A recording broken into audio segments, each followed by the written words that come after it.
ఒక్కసారి ఆ యువ జంటను చూడండి, కళ్ళారా చూసిన వాళ్ళు ఎవళ్ళైనా సరే అమ్మ నిండు నూరేళ్ళు ఆనందంగా ఉండండి అని అనిపించట్లే మనకి.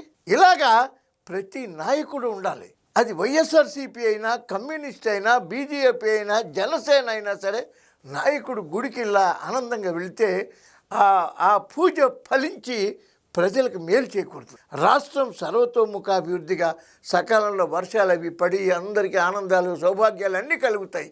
అది నాయకుడి లక్షణం. ఏ పని చేసినా డెడికేటెడ్గా చేయాలి. ఒక డిటర్మినేటెడ్గా, డెడికేటెడ్గా, చిత్తశుద్ధిగా చేయాలి.